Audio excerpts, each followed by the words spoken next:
G'day guys, welcome back to the channel and to today's video where I am going to compare in a head-to-head fashion these two budget divers, or should I say super budget versus budget.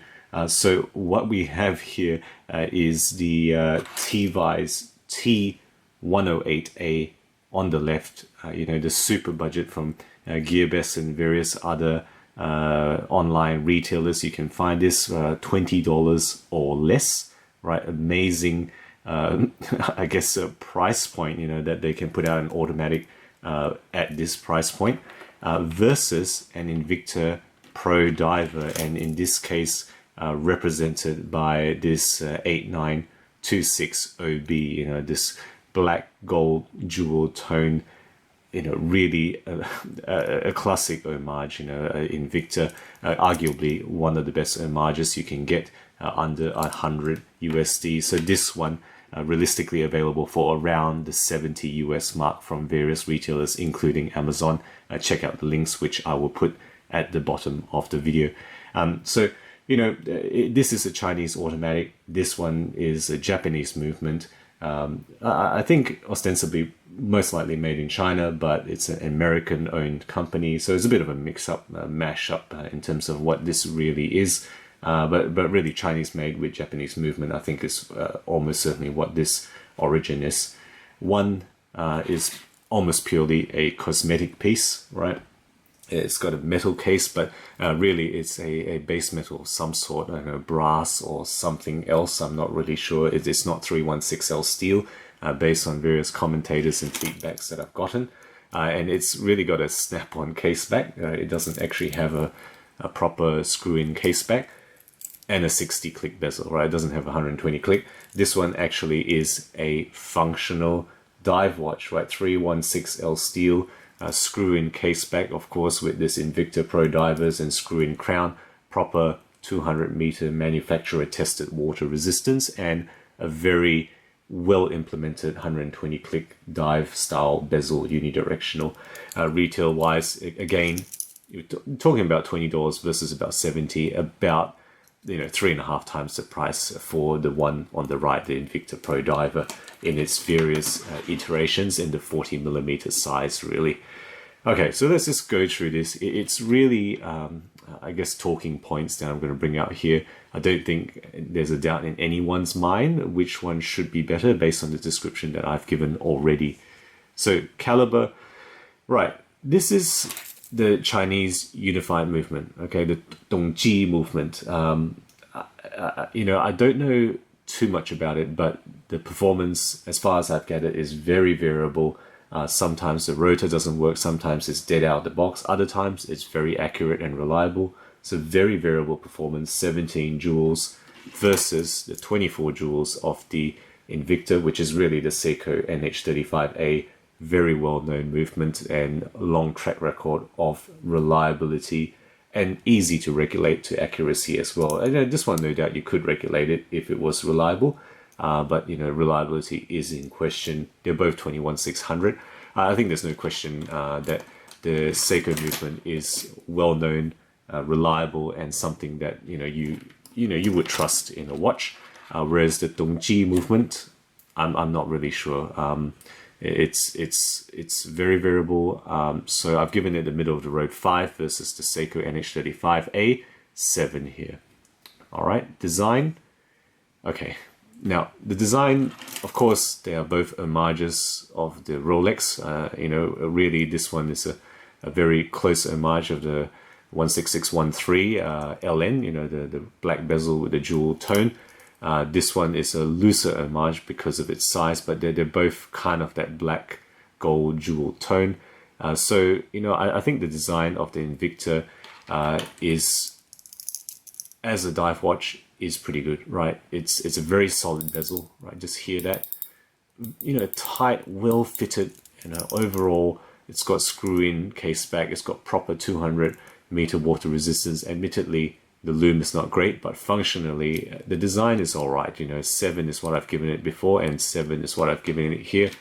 Whereas this one, they've got design shortcuts, right? It's not a real diver, doesn't have a screw-in crown or even a screw-in case back for a dive style type of watch. It's got this unidirectional bezel, but it's very loose. It's 60 clicks. They've taken quite a number of shortcuts, so I'm really going to knock it here. There is a gulf of points between these two. I've given it 3 for the design on the Tevise. You know, really the Tevise, I guess is the Chinese pronunciation, or Tevise is the most common English pronunciation here.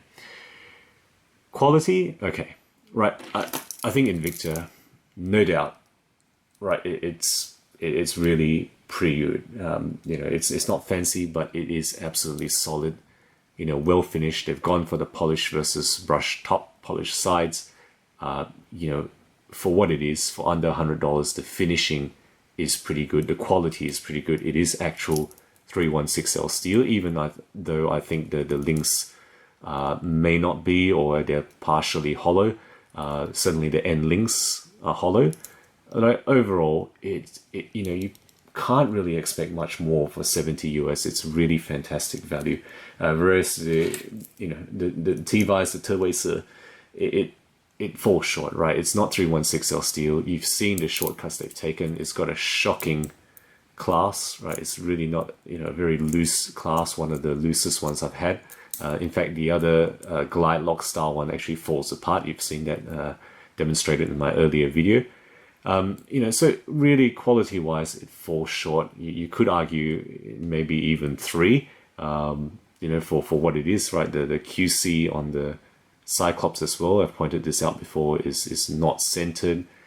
Various other things you can criticize about this watch. It really falls short. You know, it's got the crown issues as well. You know, I would say that you know, it's not screw in. It's very loose, and the adjustment for the movement feels, you know, feels short of even something like an Invicta. So, you know, weight wise, you know, 316L steel versus base metal. This one comes out at 140 grams. Smaller watch at 40 millimeters. This is a larger one at 42. It actually weighs less, 124 grams total weight here, and you feel it in the hand here. This one, even though it's not super substantial, it is actually more substantial. So, you know, again, a gulf in quality. I've given it 4 versus 7. You could argue maybe even worse for the Tevise there on the left. Okay, style-wise. Okay, now I think this one's the closest one, clearly. I think Invicta is a very well executed homage. I've given it 8. That's a bit controversial because it's a stolen style. It's Rolex good looks, but this is one of the best homages at this price point you can ever get. You know, it's unbelievable what they offer. Whereas this one, the Tevise, right, it's actually a skin deep homage. It is a just for looks type of watch, you know, non-functional. Really, the clasp doesn't work well, and it doesn't even have a screw-in case back and whatnot. But they've gone for the display, for the movement there. It is very much a cosmetic piece, you know, not even 316L steel. It's kind of a plated metal of some sort. So, you know, that's what it is. But if you look at it superficially, the style is not bad. It does, you know, grab attention with the gold tone, with the black there. It is an attractive design, in my opinion. Some people don't think the Rolex looks great, but I think style-wise, this one does the best in the style department here. But it falls short slightly, you know, because of its size. It's not quite the same thing. There's certain, I guess, proportions that are not quite there. I've given it 7 versus 8 for the Invicta here. Okay, performance. I don't think that's a big question here, right? This one actually is a dive watch, right? You can actually go underwater with this. It's manufacturer tested. You know, the Tevise, again, variable accuracy performance for the movement. 0 performance as a diver. You know, if you see people have tested this, Jody has tested a version of this from just one more watch, you know, water ingresses into it. 0 performance. You put it, I wouldn't advise taking into the shower regularly, you know, versus the proper dive performance. I mean, they're both a poor loom. I've said this in the individual reviews, but if possible, this one actually does even worse than Invicta, which I've always considered worse in class loom. Okay, but, you know, I think no question here in terms of the golf in performance as well. All right, versatility. So again, you know, larger, thicker, a little bit more blingy. I think it's less versatile. You know, this one, whilst it is slightly blingy, and some of my friends have looked at this and said, oh, they probably wouldn't carry it because of the gold. You know, it is smaller, it is thinner, so, you know, I think there's no question this one actually sneaks into more formal occasions more easily. This one just a little bit big at the 42 millimeters. The presence on the wrist, definitely more noticeable, more, I guess, more attention grabbing, if you will.